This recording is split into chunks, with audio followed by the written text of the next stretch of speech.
Doctor Zakir Naik یا علامہ اقبال دونوں.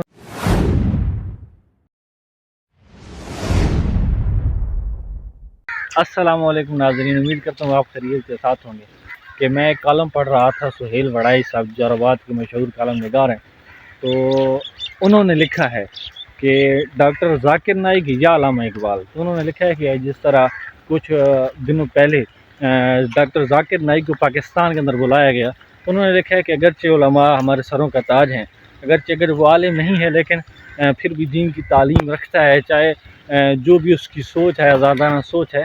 تو میرے والد صاحب تو سہیل وڑائی لکھتا ہے کہ میرے والد صاحب کہا کرتے تھے کہ عالم کے گھٹنوں کو ہاتھ لگاؤ تو اتنی کو قدر کرتے ہیں.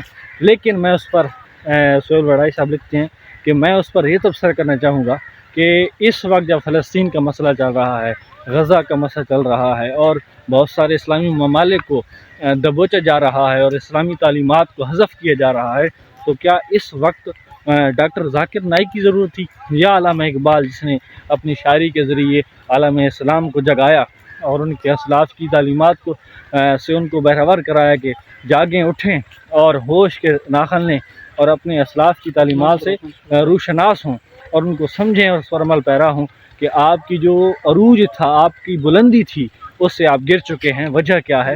تو وجہ ہمیں یہ نظر آئی کہ ہمارے علماء کن مسائل میں الجھے ہوئے ہیں. جس طرح جنازہ کے بعد نماز جنازہ کے بعد دعا کرنا جائز ہے ناجائز ہے، ہاتھ کس طرح اٹھانے ہیں، یہ رفع یدین کرنا ہے نہیں کرنا، ان مسائل میں الجھے ہیں.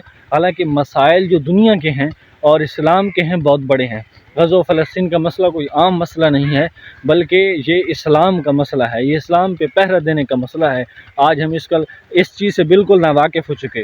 تو سہیل وڑائی صاحب لکھتے ہیں کہ ہمیں چاہیے کہ علامہ اقبال جیسے کو مرد کلندر پھر پیدا ہوں اور وہ اسلام کی اس ڈوبتی ہوئی ملت کو اور اس عوام کو سہارا دیں اور امت مسلمہ صحیح راستے پر گامزن ہو جائے.